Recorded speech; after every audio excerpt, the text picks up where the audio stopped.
Some people are born to shine, only to fade away in darkness. Some legends don't fall on stage but crumble behind the curtain.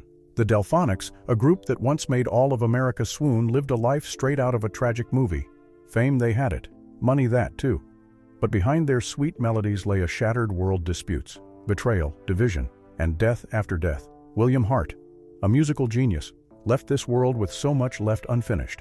Randy Cain, Major Harris, each with their own fate, but all sharing the same end: tragic, cold, and lonely. And Wilbert Hart, the last survivor, carries the weight of a heavy past, watching the group break apart piece by piece. What happened? Why did this legendary band meet such a cruel fate? You'll find out if you watch this video to the end. In June 1964, on the coal-dusted streets of Philadelphia, 4 young men stood under the dim glow of a street lamp, singing melodies so sweet it was like they were pouring their souls into every note. Wilbert Hart, Wilbert Hart, Randy Cain, and Richie Daniels called their group the Orphonics, a humble name that would later be remembered worldwide as the Delfonics, an essential pillar of Philadelphia soul. They weren't just friends who grew up together. They were brothers on a shared journey, a mission to turn their musical dreams into a fire that could ignite the hearts of the world. William, with his natural gift for songwriting, crafted lyrics that felt like confessions from the depths of his soul. Wilbert, his actual brother, added a gentle second tenor, making the group's sound smooth and captivating. Randy and Richie, with their high-energy performances, turned every stage appearance into an explosion of charisma. They were a fresh, fierce breeze, impossible to ignore. A fateful meeting came around mid-1965 when they caught the eye of producer Tom Bell, a man with a knack for hearing the future in unvoiced melodies. With his sharp ear and keen instincts, Tom brought them into the studio. Their 1966 single, "He Don't Really Love You," quickly stirred up local radio waves. The Delfonics' voices, sweet yet powerful, were like a drug, impossible to shake. Crowds packed their shows, filling venues and clapping wildly every time they appeared. William led the creative charge, writing lyrics that stuck in listeners' minds, while Wilbert, Randy, and Richie formed the perfect backdrop, making their music vibrant and unique. 1967 marked a turning point when they signed with Philly Groove, a small but ambitious label. Stan Watson, the label's head, saw their massive commercial potential and rushed them back into the studio. Soul-drenched songs poured out in a familiar yet irresistible formula. From tiny clubs, they moved to bigger stages where not a single seat went empty. Revenue soared, and their name spread across Philadelphia. They became a symbol not just of music, but of hope, brotherhood, and dreams that broke through every barrier. But as the stage lights burned brighter than ever, faint cracks began to show behind the scenes. By 1968, the Delfonics hit their peak with the smash hit "Lala Means I Love You," a song William conceived in a night full of emotion. It quickly became a national love anthem, playing on radios everywhere and enchanting a generation. Their music wasn't just melodies anymore, it was raw emotion, the breath of love itself. William was hailed as a songwriting genius, while Wilbert's seamless second tenor created irreplaceable harmonies. Randy and Richie shone with their bold performances, turning every show into a fiery musical celebration. The Delfonics weren't just famous, they were a phenomenon, a hot spark radiating from the heart of Philadelphia soul.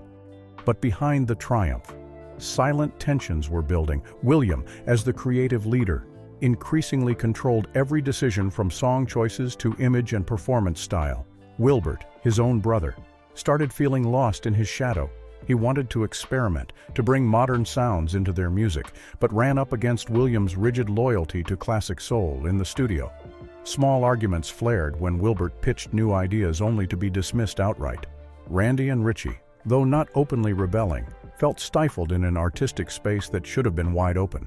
The glow of success couldn't hide the growing frustration as each member craved to be heard and recognized, a desire that felt increasingly out of reach as William held all the power. In April 1970, "Didn't I Blow Your Mind?" This time was born, written by William and Tom Bell in just 2 hours. The song took off, pushing the Delfonics to new heights. Fans went wild, critics raved, and the group became a sought-after name across America. But this success only deepened the cracks. William became the face of the band, celebrated as its soul, while Wilbert, Randy, and Richie felt overshadowed. Whispers of discontent crept backstage. William controlled everything, from the stage to the finances. Some members suspected he kept the lion's share of the profits, leaving them with scraps. No one spoke up, but distrust spread quietly, like poison eating away at their once solid foundation. Things grew more tense under pressure from Philly Groove. Stan Watson, focused on profits, pushed the group to stick with classic soul while the market shifted to funk and disco.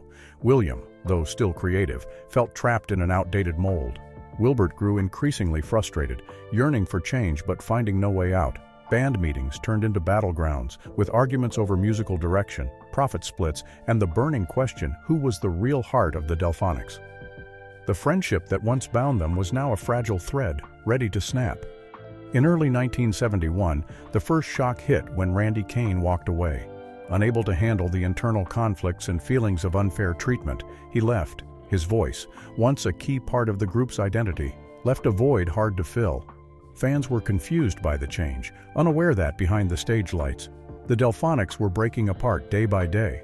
Major Harris was brought in to replace him, a powerful voice who quickly won over audiences, but it was only a temporary fix for a wound still bleeding. By 1972, the rift between William and Wilbert became irreparable. The brothers, once united in every ambition, now stood on opposite sides. William, as the leader, controlled nearly all creative and financial decisions. Wilbert felt sidelined, longing to try new directions but constantly blocked by his brother's stubbornness. Arguments became frequent, not just in the studio but on tour buses between shows. William fought to preserve the group's core, while Wilbert felt his voice being silenced bit by bit. The label only made things worse. Stan Watson rigidly demanded more songs like La La Means I Love You, ignoring the shifting music scene. William, though full of creative drive, was bound by controlling contracts. Wilbert grew more disillusioned, even considering leaving. Major Harris and Richie Daniels, though not directly clashing, felt the stifling tension. Both wanted their own voices heard, but William wouldn't budge. In August 1973, the album Alive and Kicking dropped but couldn't stop the decline. Fans still loved the old hits, but they noticed the repetition and lack of innovation. Praise turned to criticism, sales tanked, and venues weren't packed anymore. William kept writing, trying to keep the fire alive.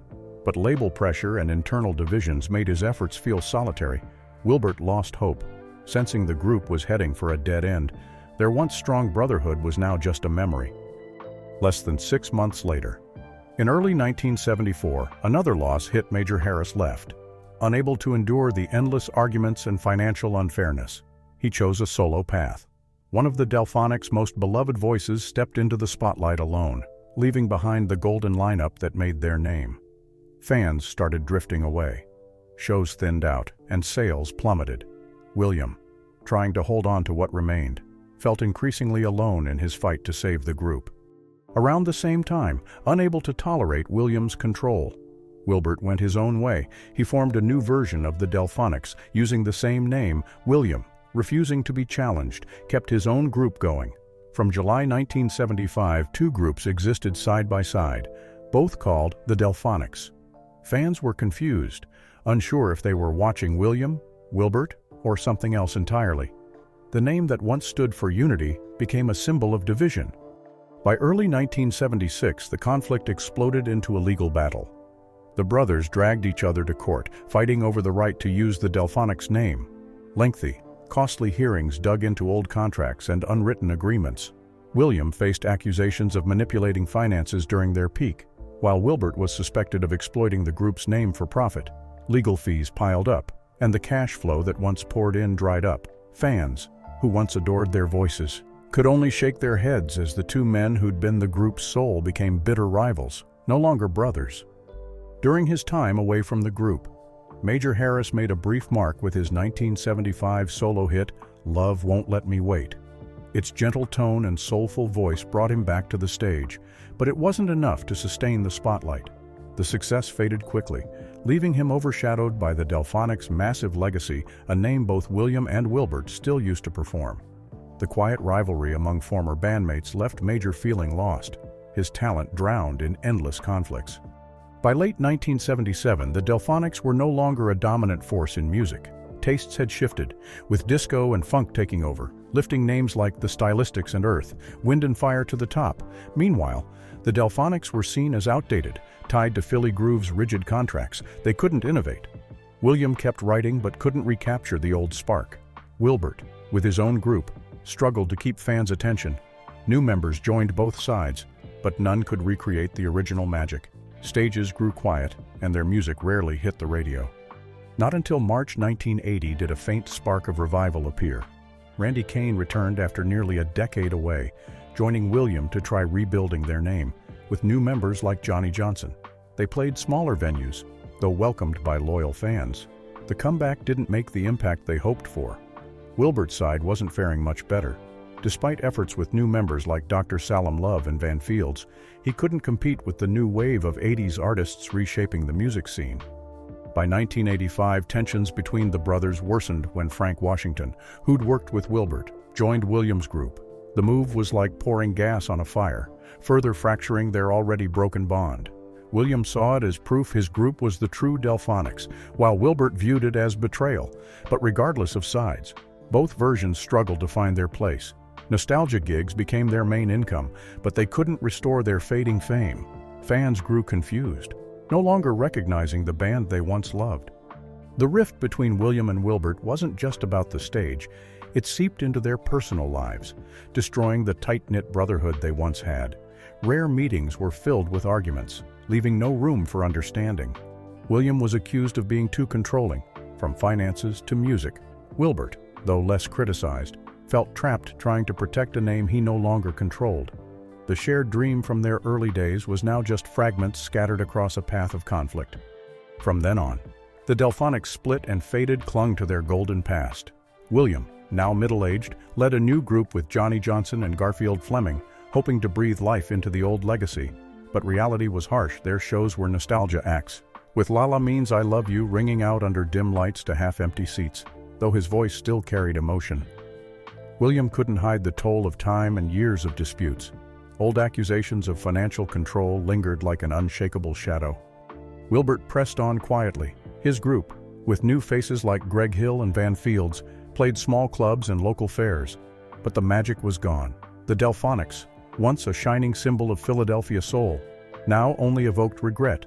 Wilbert's soft signature voice remained, but he couldn't shake the sense he was singing for a broken dream. Keeping the legacy alive grew harder as the two groups' existence confused fans, unsure which was real and which was a copy.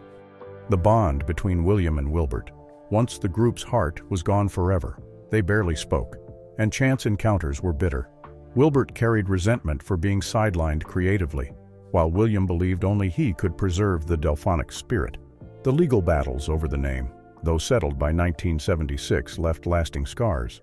Both carried an unnamed grudge, a glorious past warped by fame, hurt, and stubbornness. The dream sparked under Philadelphia's street lamps faded into a hazy memory. In May 1989, a rare spark flared when William Major Harris and Frank Washington appeared on the Arsenio Hall show, singing "Didn't I Blow Your Mind This Time?" They pulled the audience back to the 70s glory days. Major's voice was still powerful. William carried a star's presence despite his weariness, and Frank, having left Wilbert's group for Williams, rounded out the performance. The applause was thunderous, the air thick with nostalgia, as if the Delfonics had come alive for a fleeting moment. But backstage, reality stayed grim. Major carried the weight of a solo career that never met his hopes. William, burdened with preserving the group's name, couldn't hide the scars of the past. Though the performance was celebrated, it was a brief flash in a dark night. That spark faded fast. Major left Williams' group after the brief reunion, unwilling to face old conflicts and the feeling of being overshadowed. By 1991, the Delfonics had nearly vanished from the music scene. William, with Johnny Johnson and Garfield Fleming, kept performing at nostalgia events for loyal fans from their peak, now middle-aged. He carried unspoken regrets. New songs didn't catch on like the old ones, and the fallout from financial and creative disputes lingered. Still, William didn't quit. A faint belief burned in him that the Delfonics, though broken, weren't done. Fate seemed to offer a chance. In September 1995, a faint hope emerged. After years of estrangement, William and Wilbert agreed to meet to discuss a joint performance, a chance to bring the original lineup back. But the reunion fizzled quickly. Old disagreements over control, songwriting, everything resurfaced. Tensions smothered the idea before it began. Fans could only mourn the lost dream of seeing the brothers on stage together again. In 2000, another chance appeared, like a cosmic jest. William, Wilbert, and Randy Cain, who'd rejoined William in the '80s, performed together at the Rhythm and Blues Foundation Awards, singing "La La Means I Love You." They sent the room into a frenzy. Applause roared. Tears fell from those who'd grown up with their music. William poured emotion into every line. Wilbert showed harmony despite unhealed wounds, and Randy, though frail, carried the spirit of a founding member. But after the lights dimmed, the tensions remained. The emotional reunion couldn't mend decades of cracks. After the event, each went their own way. Randy tried performing with William's group, but soon stepped back as his health failed. William, despite the award show high, couldn't reclaim their place in a fast-changing music industry. Modern sounds drowned out their old ballads, and the Delfonics became a cherished memory for one generation. The ongoing rivalry between the two groups and confusion over the name only pushed fans further away. On April 9, 2009, tragedy struck when Randy Cain, a founding member, died at 63. His passing wasn't just a personal loss, but a deep cut into the memories of those who loved "La La Means I Love You." Quiet memorials took place, with fans sharing old stories and sweet memories of the group's glory days. William and Wilbert, each in their own corner, expressed grief but didn't reunite, even for the funeral. Randy's death was a cold reminder that the original Delfonics would never return. The pain widened the gap between William and Wilbert, who couldn't even come together to honor their old friend.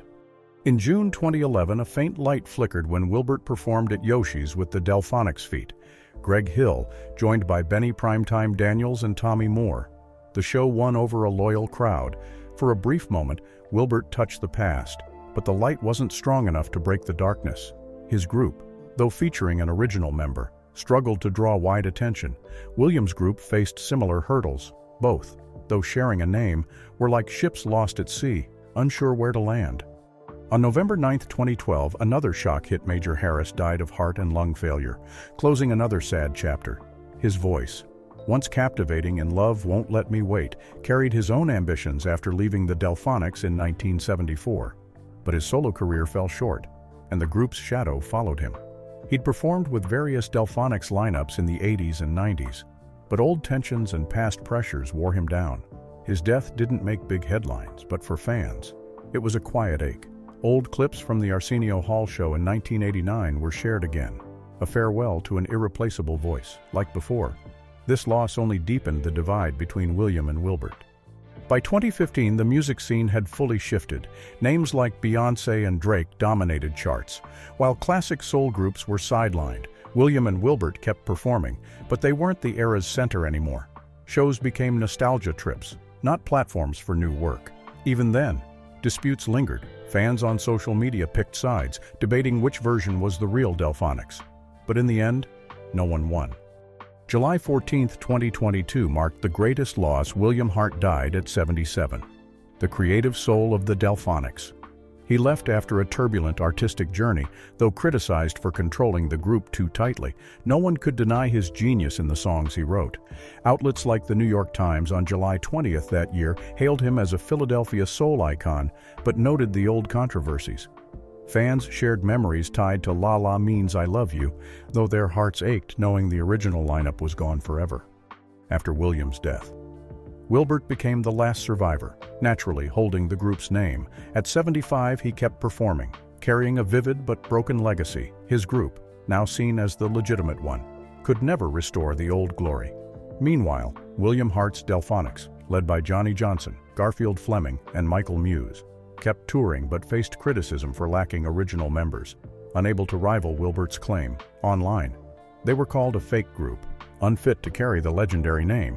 Though Michael Muse brought fresh energy from his time with the Stylistics, skepticism loomed. Johnny and Garfield, who'd stood by William for decades, couldn't escape the pressure.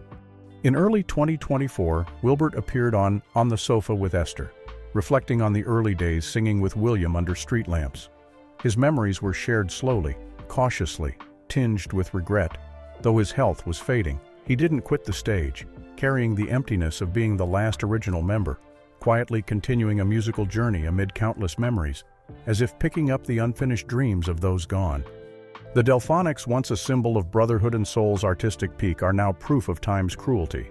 The dream that bound them through kinship and music was worn down by fame, conflict, and distance. Yet, In every melody, you can still hear echoes of a golden era, when young men sang under streetlights, a memory that never fades. In truth, since the group split in the mid-70s, fans sensed the members' lives would take unexpected turns, never returning to what was. Looking back at their individual paths, that feeling was spot on. William Hart lived quietly, performing but shadowed by past doubts. Disputes over profits, financial control, and songwriting dimmed his image for some former bandmates. Wilbert and Randy believed he kept most of the earnings, leaving them with little, though never proven. Those suspicions deeply fractured his bond with Wilbert. Even their brief reunion at the 2000 Rhythm and Blues Foundation Awards showed the lingering divide, like an unhealed wound. William stayed private until his final days. Little is known about his family, as if he chose to shield his personal life from more trouble. The years of disputes and pressure to preserve the group's name seemed to wear him down. His death on July 14, 2022 wasn't just the loss of a gifted artist, but the end of any hope for the original lineup's reunion. Tributes flooded social media, but they carried the pain of a legacy now scattered in pieces. Wilbert, post-split, also kept a low profile. Details about his family or personal life rarely surfaced, as if he wanted music to be his only voice. In rare talks, like on the Sofa with Esther in 2024, he spoke of the glory days with pride but a hint of regret in his eyes. He rarely mentioned William, as if recalling him touched an unfillable void as the last standing. Wilbert knows he carries the weight of a once mighty name, but also that its shine is long gone. Major Harris, after leaving in 1974, chased a solo career with some success from Love Won't Let Me Wait. But he never escaped the Delfonics' shadow. Some sources say he was shortchanged as William and Wilbert's groups competed fiercely. Though he rejoined various Delfonics lineups in the 80s and 90s, he felt sidelined. When he died on November 9, 2012, he left quietly, with an unfulfilled career and unanswered questions. His personal life remained private, a choice to avoid the noise. Randy Cain, who left and later returned, faced his own ups and downs. After quitting in the early 70s, he tried a solo path but failed. His 1980 return to Williams' group brought brief hope, but poor health forced him out.